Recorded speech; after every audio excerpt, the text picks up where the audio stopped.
people in America fear their government, and the government is being run by too many powerful agencies like the IRS and others. I think it's time the people take the country back through their representative government.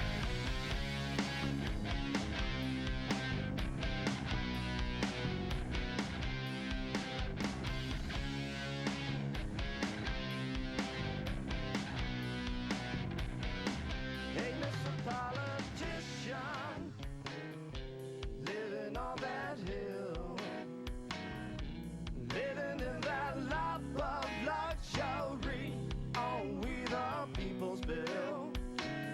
Don't have a clue how the other half lives, and that is a shame. It's time to stop the tyranny. You keep pushing through your bills. Going for a revolution, going for it now. It's time to save our Constitution while we still got the guns in our hands.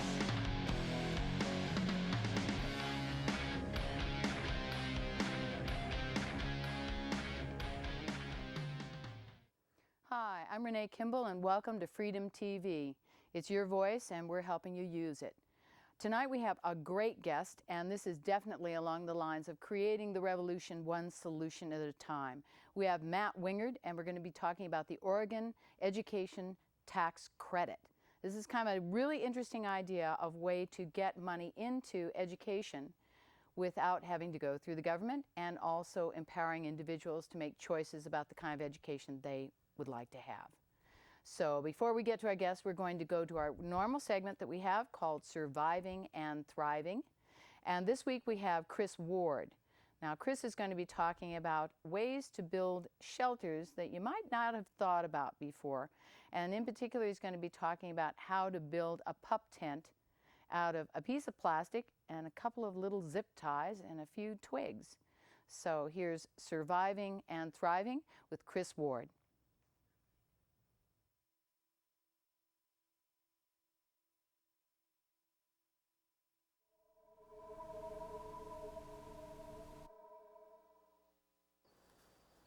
First, I need to make a height adjustment and move the line up the tree to about the middle of my chest. With the bag still attached to the line, I'll use the scissors from my Leatherman Wave to cut a straight line along the bottom edge.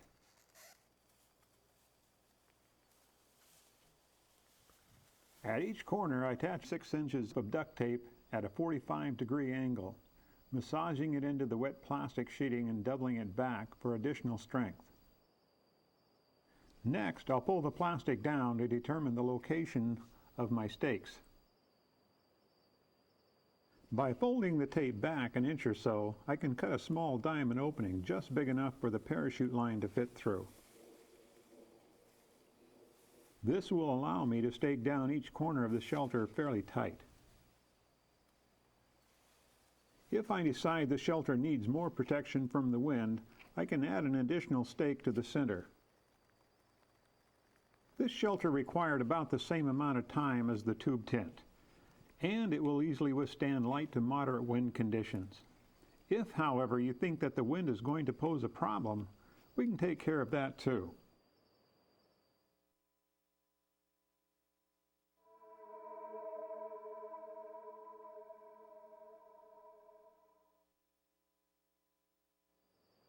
Before I can begin constructing my storm shelter, I'm going to need 12 reasonably straight poles. Each of them should be about 7 feet in length and about the width of my finger. Using the saw blade on my knife, cutting this many green poles shouldn't take me too long. I won't be using the much larger bags for this shelter. Instead, I'm going to be using 2 60-gallon high-density garbage bags. These 60-gallon garbage bags, when cut open, measure 5 by 6.5 feet each. I begin my construction by duct taping each corner to the 4 poles that I lash securely together with zip ties. Normally, I only carry about 20 feet of duct tape on a flat roll, so I do need to be somewhat conservative with the lengths of my strips. I try to keep them less than 6 inches each. Otherwise, I'll run out before I finish my shelter.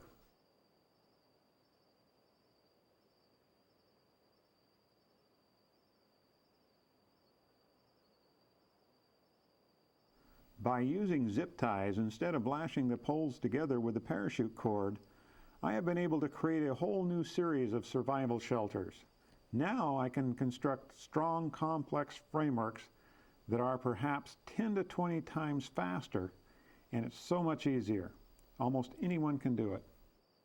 I can make my shelter covering much tighter by adding 2 more poles across the center of my panels.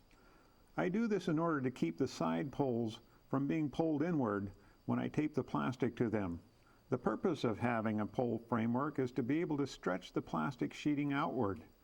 Tight shelters are much more weather and wind resistant, and they are much quieter.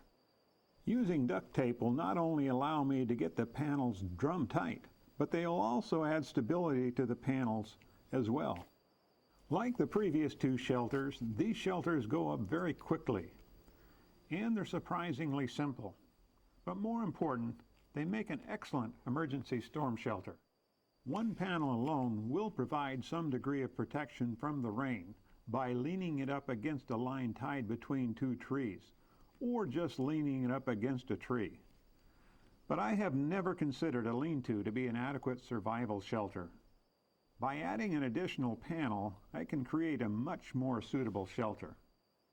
The small gap at the top can be minimized by zip tying both ridge poles together in several locations. Now I have a shelter that will protect me from just about anything that Mother Nature decides to throw at me. But it also has an additional feature that's virtually unheard of in survival shelters. By adding 2 vertical poles placed approximately 3 feet out from the bottom of the panel, I can create a much roomier working area that will keep me out from under the weather. All it takes is a couple more zip ties. What more could you ask for from a shelter that will literally fit in your back pocket? Actually, I haven't shown you the best feature of this shelter just yet. We'll get to that later. Hi, welcome back to Freedom TV. I'm Renee Kimball, and I'm here with Matt Wingard, and we're going to be talking today about the Oregon Education Tax Credit. Hi, Renee. Thanks for having me. Well, thank you for being here. Now, I just heard about this recently, and the Oregon Education Tax Credit. Now, I mean, it sounds like, okay, it's for education, it's in Oregon, and it's somehow a credit. How does this all work? Well, it's an idea, and it will be a legislative proposal in the next legislative session in January. And it has a couple of parts to it. But the thing to remember is that every Oregon taxpayer can qualify for the tax credit in one way or another. Oh, okay. And benefit from it. The tax credit allows any parent of a child K through 12 to take a $1,000 tax credit, or a married couple filing jointly can take a $2,000 tax credit for any education-related expense. So if the child is in private school, obviously you could put that towards tuition. Right. If the child is homeschooled, you could use that for whatever your expenses are related to homeschooling. And if the child's in public school, you could use it for, say, if you had taken your child to Sylvan Learning Center for some tutoring, or you'd hired a private tutor on math or something that your child was struggling with. So anything that's education related, you can take the credit for. Up to $1,000. Up to $1,000, and that's each parent, or each parent. Each parent can take and for each child. And for each child. Yes. So if you had like 4 kids, 2 parents. Actually, I should correct that. It's per family. Per family. So it's not per child. So it's $1,000 up to $1,000 for one, and for couples up to $2,000. So that's how everyone who has a child K through 12 can benefit from the tax credit. The other part of it is that there's a general tax credit that everyone, including parents of children, can benefit from for making a contribution to a tuition granting scholarship organization. So like my husband and I don't have any kids. If we wanted to donate to some kind of educational fund, then we'd get tax up to $1,000 or $2,000 for a married couple for giving to a tuition-granting scholarship under the condition that the scholarship is given to either low-income children or children with disabilities. Oh, okay. So, and then the other part of that is that's where businesses, Oregon businesses, can participate as well. They can give up to $10,000 and receive a 75% tax credit. So they don't get the full $10,000 credit. They get the first $2,000 is 100%, and then 75% on the rest. So it's around $7,500 that they get a credit for giving $10,000 to a tuition granting organization, a scholarship organization that gives to either low-income children or children with disabilities. So that is a way in which new money actually comes in to the education field to educate some of the children who are the most needy.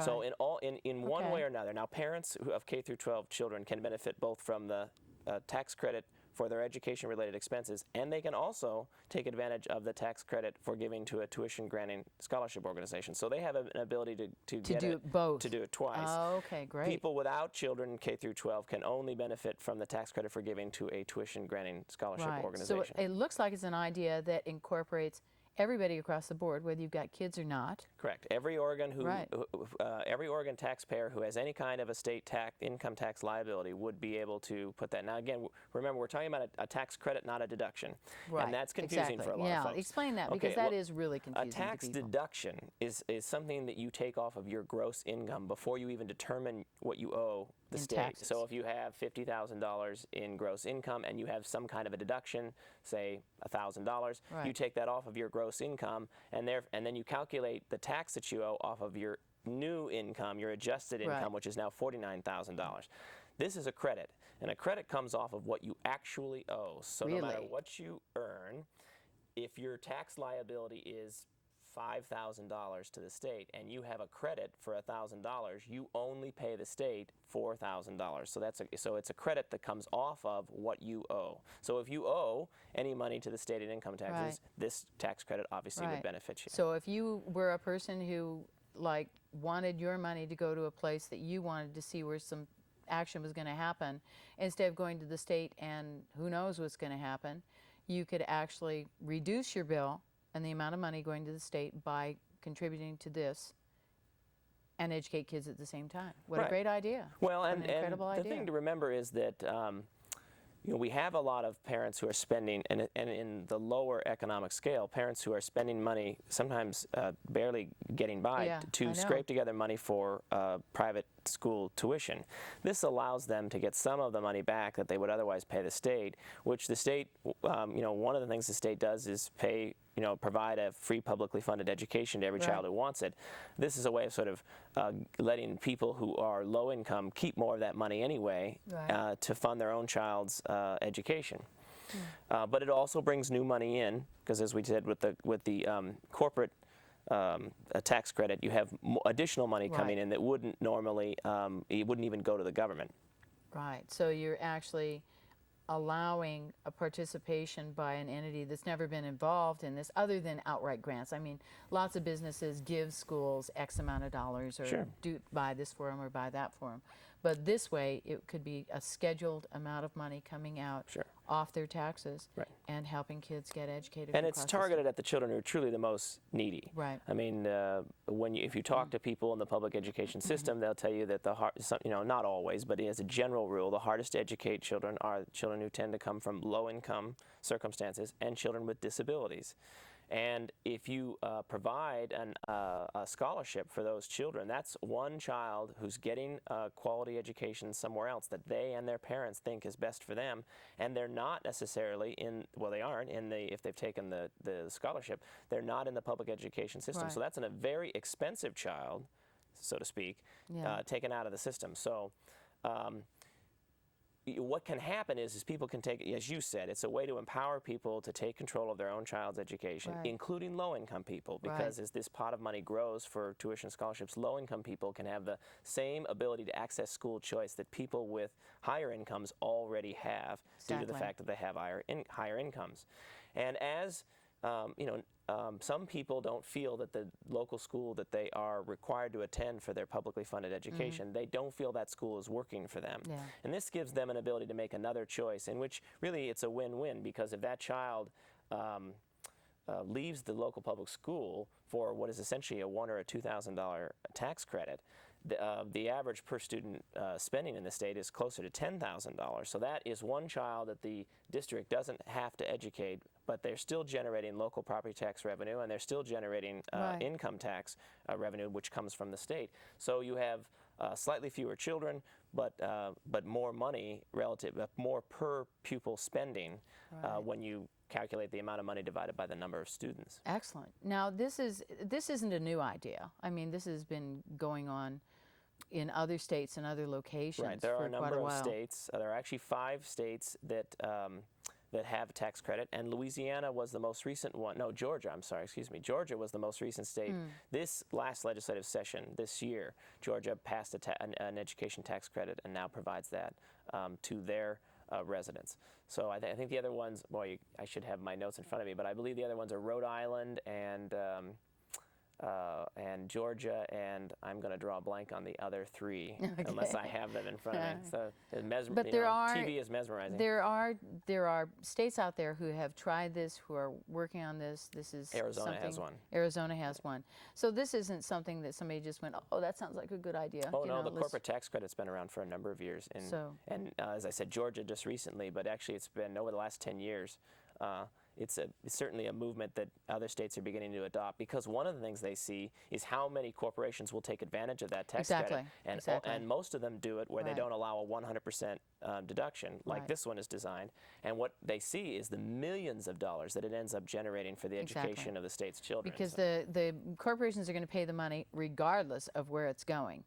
And I know a lot of the corporations, if they can see that their money is actually helping an individual and creating change in someone else's life, then yeah, hey, why not give the money here when you can see change happening rather than having it go into the state and who knows what's going to happen. Well, certainly, you know, it is difficult when you pay state income taxes and you pay just some amount, and you know that some of that goes for prisons or for public education, but you don't actually get to kind of see how your money can make a difference in a child's life. The tax credit for tuition granting scholarship organizations definitely allows folks that ability. They can choose the organization they want to give it to, and most nonprofits put out some kind of an annual report and list how many people they've helped and who the money went to, and so you can actually see really deserving and needy children thriving as a direct result of a contribution that you made. And that's very empowering for people. Obviously, it's very empowering for low-income people. The recipient of the grant, it can oftentimes change or save their life. But for the giver, I mean, it's you much more in touch with the recipient of that giving. Yeah, because there is a definite direct connection. It doesn't go filtering through the federal, then the state, then the county, then the local, then, you know, who knows what after that. And you don't know where the money came from, you don't know who put it in, but this way it's community to community. Now, this is for Oregon, correct? This is a proposal for Oregon that will be brought to the Oregon State Legislature in January. So this is actually going to be put out there as a proposal for them to take a look at and say, how about this? And what we're trying to do is build grassroots support for the coalition, the Oregon Tax Credit Coalition, which people, if we can give the website, people can go to oredtaxcredit.com and they can sign up right there to join the coalition. And you can see on the supporters page everybody listed by the town in Oregon where they live. Yeah, I saw that. That was really kind of interesting. So we're just spending the summer trying to grow the grassroots list of folks who want to access the tax credit in one way or another. A lot of the people who signed up are people who would benefit from the tax credit, whose children would benefit from the tax credit. We have homeschool families, even public school parents, and parents of low income and parents of children with disabilities. And their testimonials are all over the website talking about how something as small as this small tax credit could make a real difference in their lives. There are people on there who signed up who said, you know, even though tuition for private school is much more than the tax credit, this tax credit would make the difference. It would actually allow us to make the choice that we feel is best for our child, and low-income folks. Yeah, and you've got parents who are like working. Both parents are working. Some of them, and one of the parents may be working 2 jobs. They can't go any farther than that when it comes to bringing in the money. But if they are bound and determined to get their kids into a private education, I've seen a lot of them sacrifice a lot of things. And if they could get just a little bit extra help, that $2,000 may mean that, well, you know, they don't have to take that second job. Well, and then you have all of the scholarships that would be created as a result of the scholarship tax credit. There are a number of low-income families who would desperately like to make a different decision for their child, but economically they're simply trapped in their choices, very limited in their choices.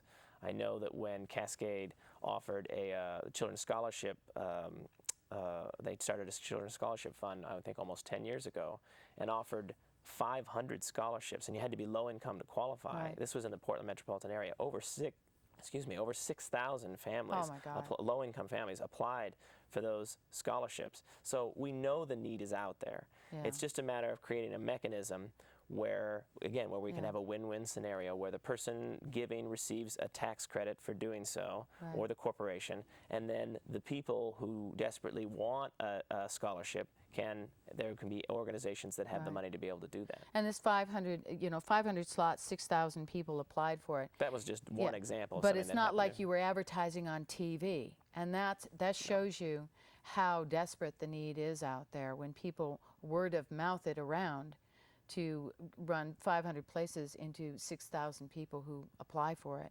That's a pretty good indication that there's some pretty desperate need out there for this kind of educational supplement for the people who want to go there. Choice is power. Yeah. People really want to have control over their own lives, and especially parents, really want the best education for their child. The vast majority of parents, including low-income parents, and there's a little bit of a misnomer out there that somehow low-income parents don't Yeah. care as much about their children. Low-income parents tend to understand better than most how important it is that their child get a Right. high-quality education, because that is the ticket to economic success in this country. And so, again, they're limited by economic means in the choices that they can make for their child, but given the opportunity to access something like a scholarship, the line usually is quite Right. long. And every parent wants their kid to do better than they did. Every parent. I've never met a parent, outside of a few that had problems on their own, but every parent who's a normal parent wants their kids to excel and wants them to go farther than they did. And low income, like you said, low income parents know more desperately how important that is, because they're actually living through it, and they're trying to educate their kids and trying to pay for everything. And if their kids can get a leg up in the process, well, all the better for them, and I'm sure that they understand how important it is. Now, I know we have a few CGs that we're going to bring up, a few pictures of some things that have to do with this program, and if we could have those coming up, we can describe what they are and what they relate to. And the this is the Well, that's our logo. logo. That's the logo logo. on the I website. think it's really cool. I like the apple and the ORED, ORED, or ORED, ORED or ORED. We call it ORED. ORED. Yeah. ORED. There you go. Tax credit. I like it. And the next one, what have we got here? Okay, so this is just a snapshot of the website. That's actually the front page. If you go to oredtaxcredit.com, so it's ORED taxcredit, all one word, .com. That's the front page, and it describes how the tax credit works. Well, I guess that's actually the PDF flyer. So there's a downloadable PDF flyer on the website, and that is what the PDF flyer looks like. But that's also a lot of what the front page looks like. And then it talks about what a tax credit is on the left-hand side, and actually just down below that is the list of the states that have education tax Okay, credits. let's look at the next slide. I think that has the bottom of it. I couldn't get it all on one so now screen. I can, so it's Arizona and Iowa and Florida, Pennsylvania, Rhode Island, and Georgia. So Okay, now I cool. don't have to remember. There we go. And then it just asks people to join the coalition, and there is a button to click on the website, and it'll give you a little form for filling out your information, and then you join the coalition, and your name appears on the website. And the next slide we've got coming up on this So is that's Rose Friedman. So we named this the Rose Friedman Educational Tax Credit after Milton Friedman's wife, Rose Friedman, who most people don't know has an Oregon connection. She grew up in Oregon. Oh, really? Yeah, she was an immigrant actually from Europe, but so she wasn't born in Oregon, but she grew up in Oregon and went through the Portland public school system. She actually went to a school that is now closed, and I'm going to forget the name of it, but her little biography is actually on the website, so you can read about it. And her name was Rose Director, actually, at the time when she was growing up. And then she went off to the University of Chicago, famous University of Chicago, where Milton Friedman was. And she met Milton, and they married. And of course, he's a Nobel Prize-winning economist, and they've written many books together. He has passed away. He passed away in the last year and a half or so. Yeah. But Rose is still alive. And she's an economist in her own right, isn't she? She is, and actively involved, in things like the Milton Rose Friedman Foundation. I think she lives in Northern California. Really? And so because she was someone who grew up in Oregon, and the Friedmans certainly are strong advocates for school choice. Absolutely. We decided to name it after her as a tribute. Excellent. And then I think we've got 1 or 2 more slides. I'm not sure. So this is the School Choice Working Group. We originally formed a group a couple years ago to begin meeting in North Portland to talk about how we could bring more school choice into the low-income Right. communities of North Portland. And we formed a group, and eventually we came up with a bill to actually just bring some choice just in some neighborhoods in Portland, and we brought that bill.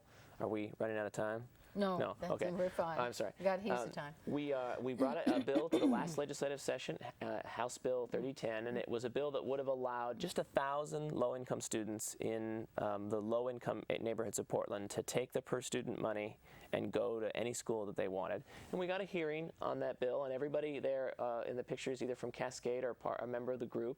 And everyone from the North Portland who came down had never testified in Salem before, so it was a really great experience for them to see how it all works. And we did get a hearing and ultimately a vote, but we were one vote short of getting that out of committee and onto the House floor. But it was a good first run, and ultimately the School Choice Working Group and the effort on House Bill 3010 is what became the Rose Friedman Educational Tax Credit, and that the tuition granting scholarships and the scholarships for low-income students and for students with disabilities is a direct result of the work that component is our way of keeping the effort that we did in Portland in our new proposal. Right. Now, are any of the people in the working group working on this particular project, or are you looking to bring those people in to work on this project? Well, they're all certainly still aware of what we're doing. We don't meet as the School Choice Working Group anymore, but they're all familiar with what we're doing. Many of them have actually traveled with me to the annual Black. Let's see, it's called the BAO. Black Alliance for Educational Options. Then this annual meeting, it's occurred in Philadelphia twice. It's actually been going on for many years. I've only been to the last few years. And then our last meeting was in New Orleans this last February. We were in New Orleans. It's usually about 1,000 African Americans from all over the country who are actively involved in trying to expand school options in their, a lot of times, inner city communities. And we got to tour some of the reconstructed schools, and there's a lot of charter schools that are going on in New Orleans because everything was wiped out by Katrina, and so they've might as well start over and try something new. Been basically working on contract, and some of the most exceptional charter school managers in the country have actually moved in and opened charter schools in New Orleans. So it's quite a laboratory going on right now, and you're talking about one of the worst performing public school districts in the country before Katrina. So this has turned into a bit of an opportunity for a number of children who are now attending schools that far exceed the schools that they had been attending before Katrina. So it's looking up there. There's a lot. We got to tour schools. It was very promising. It was very, very promising. And speaking of looking up, we have a short we're going to be taking you to, and this one is called. What is it called? It's called Unlocked. And this is from the Reason Foundation, and this is a little bit longer than we normally have for our shorts, but I think you're going to really enjoy this. This is the story about what happened when one school decided that they weren't going to take no for an answer because their kids were that important. So this is called Unlocked. And sit back and enjoy. I think you'll be impressed by what happened.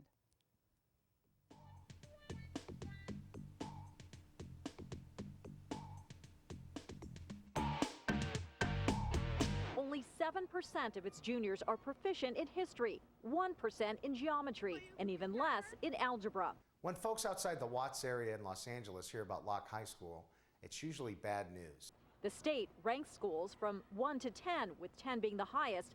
Locke has a state rank of 1. Vicky Reyes has 2 daughters who attend Locke. After dropping in on class, she learned why the school scores so low. Class was just like a zoo. The kids were running around. They just do whatever they want to do in the classroom. And the teacher was just sitting there reading a book. Most of the times, if we weren't teaching ourselves, we weren't learning at all. Locke has long been at the bottom in academics and at the top for violence. There were sets of gangs who ran the campus. When Frank Wells became principal of Locke, he says gangbangers did all kinds of things to students. Ranging from robbing them at gunpoint to knife point to beating them up. Wells was determined to turn Locke around. Step one was calming the violence.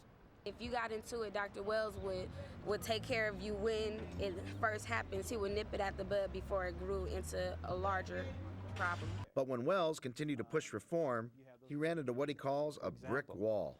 I began to require teachers to bring lesson plans to school every week because I wanted to see their lesson. The teachers union filed a grievance against me, tried to stop me from requiring teachers to come to school prepared to teach kids. Pay us now! Pay us now! At this school board meeting, UTLA, the local teachers union, was protesting a payroll blunder in which teachers were paid incorrect amounts for several pay periods. The lock controversy was also on their minds. What Frank wanted to do was get rid of all the teachers that disagreed with him. Matt Taylor is the union rep for the area that includes Locke High. What is a bad teacher? A teacher who doesn't go along with the status quo. Those teachers who refuse to perform, who refuse to come to school prepared for our kids, I had concerns with. The major problem with Locke was Frank Wells. Because in order to even get a teacher to be seriously considered for termination, you have to have 3 years of perfect documentation on their insufficiencies. And that's just the beginning of the process. It can take possibly 100+ years to fire all the bad teachers. Turns out it takes much less time to get rid of some principals. We were calling for Frank's removal for a couple years. In May, the Los Angeles Unified School District stripped Frank Wells of his duties. The district sent 3 police officers and an associate superintendent of schools to the school site to escort me off campus and demand my keys. Now, how could that happen? Wells says that it was payback for his support of a bold plan that would have yanked control of Locke High School away from the district and the teachers union. The plan was inspired by this guy, Steve Barr. I had a dinner with Frank Wells. We hit it off. Green Dot had a history of success in its schools with like population. Green Dot is a nonprofit organization headed by Barr. It runs 10 charter schools in some of LA's poorest areas. We go into areas, very simply, that have 60–70% dropout rates, and we reverse that achievement gap. We retain and graduate 80–90% of the kids that come in. Charter schools are public schools run by private companies or nonprofits like Green Dot. Teachers have more control over how they teach students, and principals have more control over things like who gets hired. Decisions are made at the school site, not by administrators at district headquarters. You got 30,000 people that work at LA Unified, for example, that don't work at school sites. They're not teachers, and they're not support people for teachers. Barr's office overlooks district headquarters, but he's not interested in paying for a skyscraper or lots of administrators. Instead, he pays teachers more. I want all the money at the school site, in the classrooms, paying the best teachers, giving them the best tools. At Green Dot, students are held to high standards, and schools are kept small to give kids personalized attention. The idea is to borrow what works in the most expensive private schools. You would never spend 25 grand to send your kid to a private school that's 5,000 seats or 4,000 seats. It'd probably be 300 or 400 or 500. There were a number of key things that appealed to me about the Green Dot approach. There were safety nets, after-school tutoring, Saturday school, and things of that sort. Vicki Reyes thought the Green Dot approach could help turn Locke around. Why not try it? When something's not working in your life and you're trying to do something a certain way, you always stop and say, well, let me start over and do it, let's try another approach. 11th grader Nyla Kowich attends Green Dot's Oscar de la Hoya school. She transferred from a traditional public school, but still keeps in touch with friends there.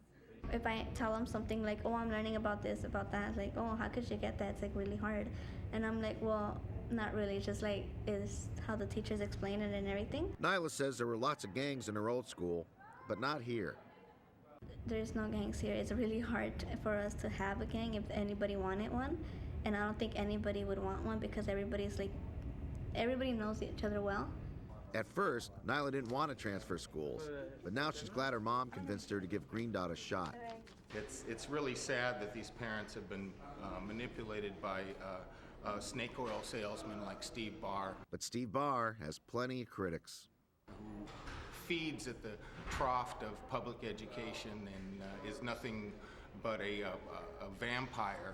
For instance, union leaders see his charter schools as a threat to the traditional public school system. Private schools and charter schools can cream from the top. They can also get rid of any child that they want to. Public school can't. We never kick kids out of school. Actually, public schools can opportunity transfer and kick kids out of school.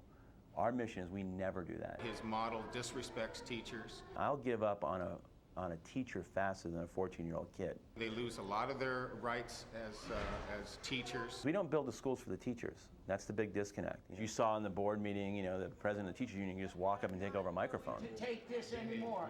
We have a set of 4 demands that must be met. Bizarre. You know, a parent would do that. They would take them out like in about 5 words. These demands are immutable. UCLA has a lot to lose because they would lose membership. Membership means you lose money. You lose money, you lose influence. But plenty of Locke teachers don't side with the union. Many joined with Wells and pushed for a first-of-its-kind reform. They wanted Locke to break free from the district and transform into a cluster of small green dot schools. To do that, they would need a majority of Locke teachers to sign on to the plan. Within 3 or 4 hours, the teachers went and after school got the majority of the teachers to sign this thing, and Locke High School was in play. That's when the district struck back and turned Principal Wells into former Principal Wells. Vicki Reyes couldn't believe it. It was terrible. And it had an impact on the children, which made the children kind of like go into a frenzy. They just went crazy. The school had a riot the next day. This is somebody that finally cares about them. When they was taking Dr. Wells off the campus, I started crying because I felt like, what is this school gonna be without him?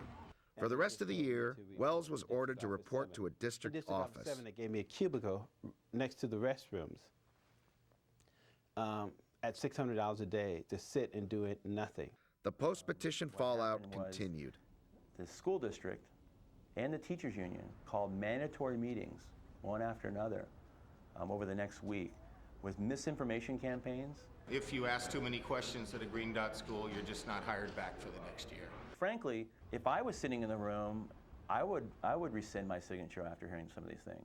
17 teachers did rescind their signatures, but eventually Steve Barr convinced them to sign back on. With a majority of Locke teachers on board with the conversion, green-clad Green Dot supporters and red-clad union supporters packed the school board meeting. Would Locke break away from the district? I am appalled at a board, a new board, that is willing to just say, give the children away. The final decision was up to the newly elected school board, I'm supporting this charter today which seemed just as divided as the audience. because I'm not sure what tomorrow looks like, but I've had enough of yesterday. The teachers union president argued that Green Dot supporters didn't follow the right process. This is a bad precedent for a public body to set. Thank you, Mr. Bucket.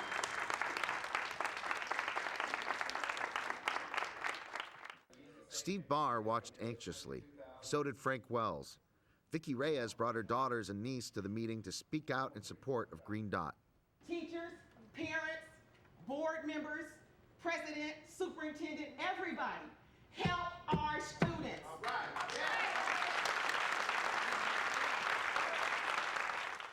After hours of debate, the vote finally came. Would Locke be set free? Great things, yes.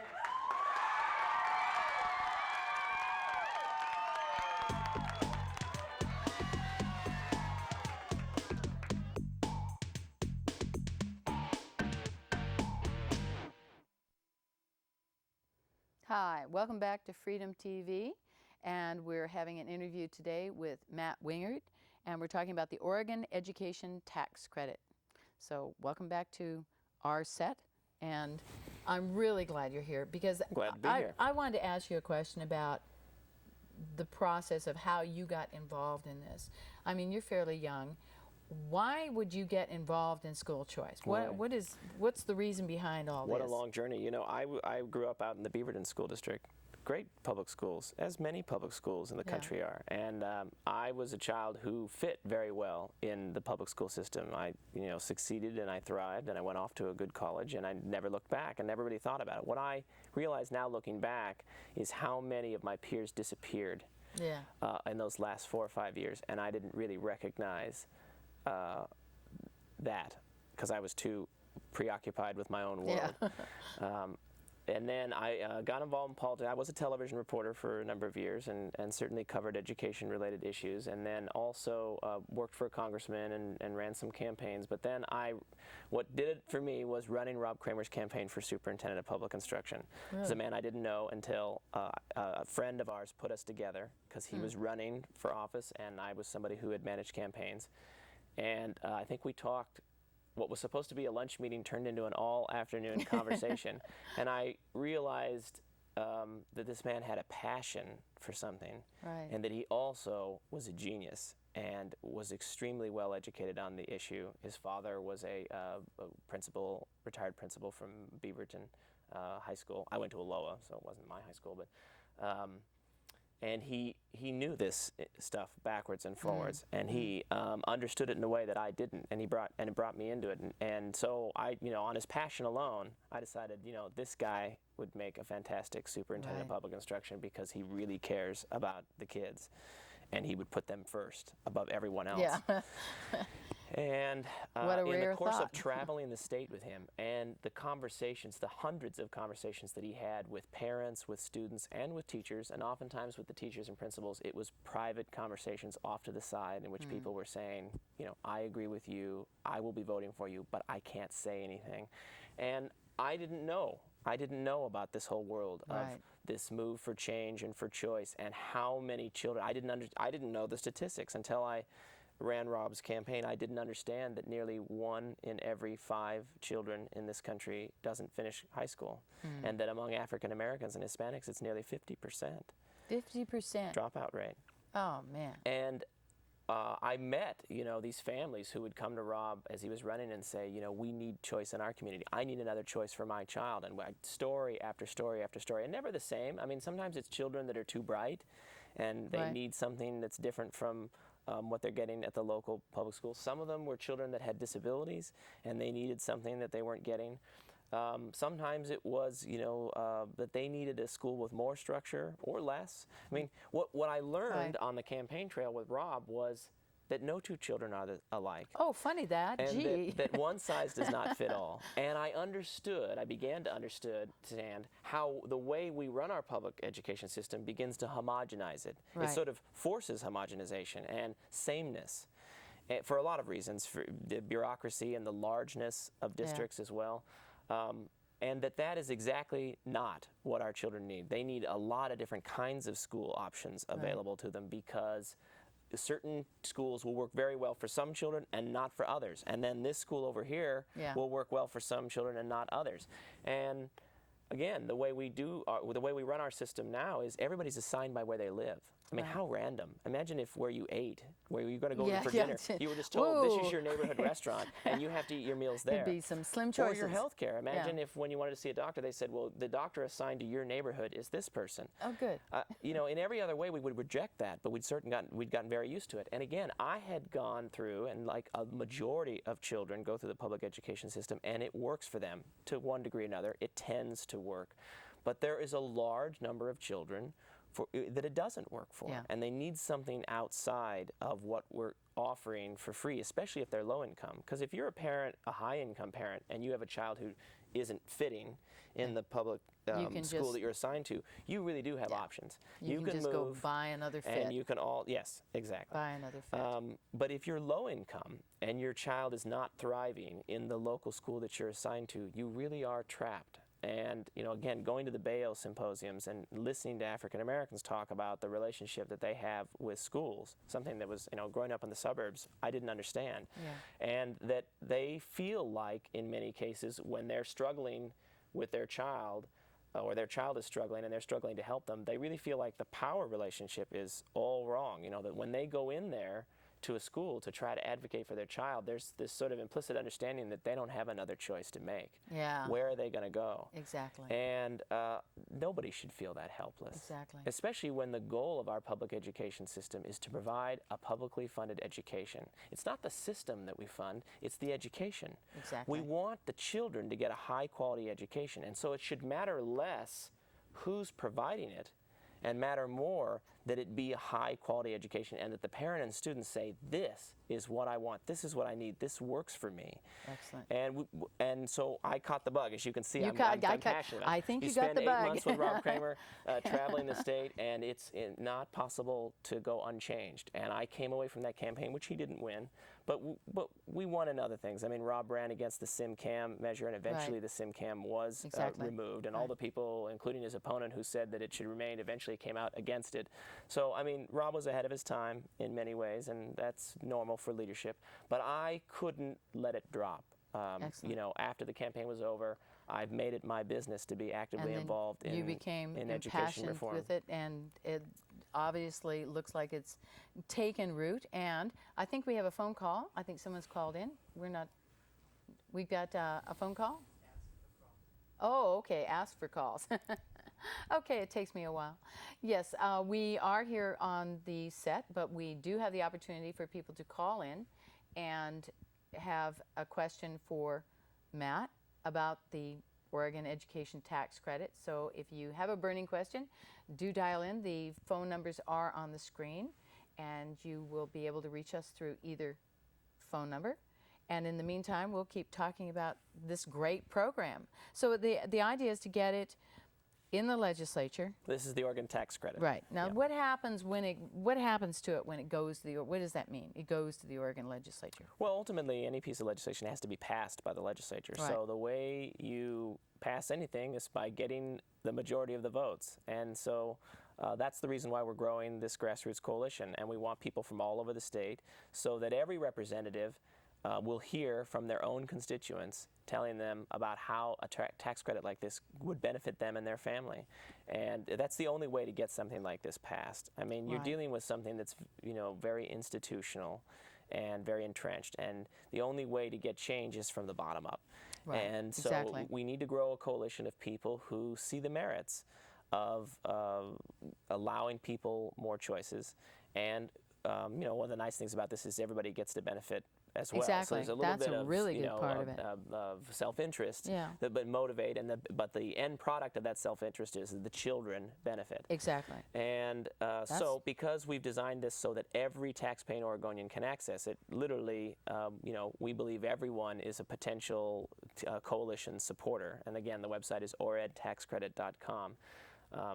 Now, I have a question about it. Suppose I owned a business. Could I donate personally with my husband and then donate also with the business? Well, it would depend on the business. If you're a S corporation, meaning you're self-employed, and then the way it works in most states and in Oregon is your business income is treated, it's a pass-through essentially, and it's treated as you have to pay income tax on all of that. So you would only get one bite at the apple. You would take it off of your personal income tax. If you were a shareholder, well, first of all, you wouldn't personally own a C corporation, but those usually have shareholders and a board of directors. Now, those corporations can access the corporate tax credit. Right. So most self-employed people, if they're S corps, are simply going to take the tax credit on the personal income side because it's all passed through anyway. There's not really two entities that pay taxes, and again, so the corporate or the business tax credit is really for C corporations. Right, but it is an opportunity if somebody who has a business and in their personal life wants to have the credit also, then they could do it in both relations. Now, why do you think that this particular form, why did you embrace this particular aspect, the Oregon, the tax credit aspect, rather than trying to go any other way? Well, most successful pieces of legislation need to be win-win. You know, you need to create a scenario where everybody feels like they're getting something out of it. Sometimes that's called compromise. But you know, in a entity like the legislature, you have a lot of diverse interests, and so you really need to create a scenario in which everybody can see that they're getting something out of the compromise or the piece of legislation that's moving. So we decided last year that we really needed something that all Oregonians could benefit from. Right. And we know choice is really critical for low-income folks, really critical, because they just don't have it, as we discussed. But you can offer a tax credit to people who are in situations where they're very happy with their public schools, and that's great. But they can get a tax credit for helping out needy children in other parts of the state. Exactly.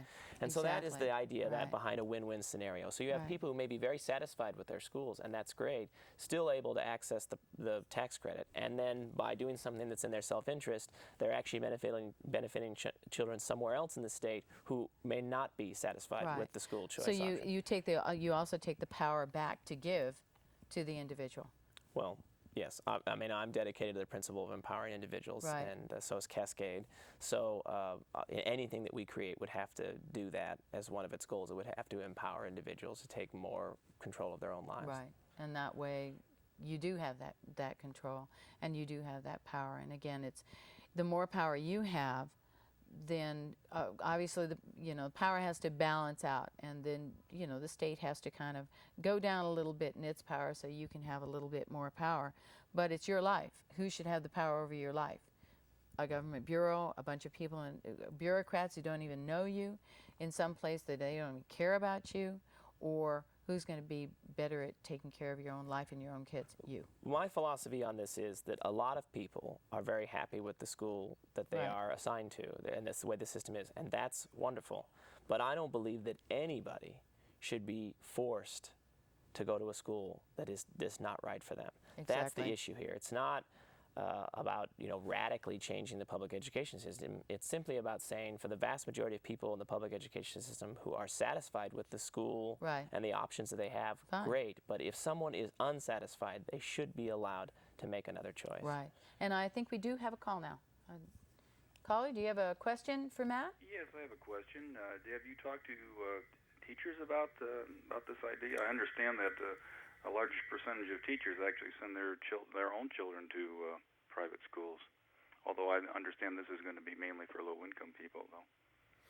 Well, we're certainly trying to get the word out to everyone about the tax credit, and I'm sure there will be teachers who support it. Again, a lot of people within the public education system sometimes feel intimidated. And again, I experienced this on Rob Kramer's campaign, where people would come up privately and say, hey, I'll be voting for you, but I couldn't say anything publicly where I work. And it's a shame that people feel that way. Yeah. But the way our coalition works, if you sign up, you're going to be listed on the website. Yeah, so I would imagine that there are some people who would make the decision because they're worried about their own the environment they work in, and they don't necessarily, they just don't necessarily want to get into a political argument. They might obviously support what the coalition is doing, but they don't want to have their name listed. So, I know from having talked to hundreds of teachers and principals that there are a lot of people who support these kinds of ideas within the system as well. Right. And so, and obviously it's kind of be putting them between a rock and a hard place to expect them to come out and say, oh yeah, I support this, when they're, the people who are above them may be very, very anti the whole idea. So it is true that there is a larger percentage of public school teachers who send their children to private school than the population as a whole. I'll let the viewers decide for themselves exactly what that means. But again, teachers aren't necessarily low income, and they're in that category of people that I described who have the ability to make other choices for their children if they want to. And the idea behind school choice is to give that kind of option to low income people so that everyone is going to a school that they want to be at. And the general outcome, I mean, when it's all said and done, in the long run, we benefit as people in the United States, because those kids are going to be graduating and they're going to be taking jobs. And some of those jobs, especially, we're getting up there as we age. I want to make sure that the people who are taking care of me or being responsible for me are people that I can trust. They can read, they can do math, they know the difference between, a quarter of an ounce and a quarter of a cup. So we're benefiting as a society. Well, you only get one chance at providing a K through 12 education. When a child's in third grade, that's their only third grade. Yeah. And if they're not getting what they need, you really don't get that back. There's no redos. Yeah. And so it's really important that we do everything we can to foster a high quality education. Every child should get that. And as I said, it matters to me less where they're getting it from then that they're getting it. Yeah. And so if the public school that the parent and the child are assigned to is working for them, great. And a lot of people will tell you, my school works just fine, and that's fantastic. The public school I went to worked fine for me. But if a parent and their child is saying, this school you have me assigned to isn't working for me, and I need to be able to go somewhere else because he doesn't get third grade again. Yeah, I've got to get this right with him or her. Then we have to get to a place where we say yes. You know, where we say yes. Yeah. Where is the school that you want to go to? Because we want your child to get the education that works for them. Actually, I think this is a fabulous idea, and I'm really looking forward to seeing a lot more visibility of this program as it moves toward January. But can we give the website again? Yes, we've got the website. Right. Hopefully, OREDtaxcredit.com. We want to really encourage people to go to the website, read about it. You know, it's all explained on there. And then, if you believe in it, sign up on the website, please, and tell your friends. And it's an option. And what's to not like about choice? You know, it's what always is not to like about choice? What's not to like about choice? The more choice you have, the better off you are. You have choices in your shoes, you have choices in your food, choices in the place you go for entertainment. Why not choices in education? Because like you said, every kid is different. Every kid deserves to be treated differently, and every kid deserves a chance at a good quality education, because we're winners in the long run down the track. So, well, and again, it's important to remember that there are a lot of people who already have choice when it comes to education. Right. This is really about giving choice to those people who don't currently have it. Exactly. And I want to thank you so much for being here Thanks on the for show. having me on. I really appreciate it. It was great. I appreciate hearing about things that look like they're solutions. They're going to be something that we can look at and hope for in the future, that give us options that are going to change things. And that's what this whole program is about. And thank you for joining us here on Freedom TV. This is a program about choice and about change. And here we create the revolution one solution at a time. We don't talk about problems. We don't talk about who's to blame.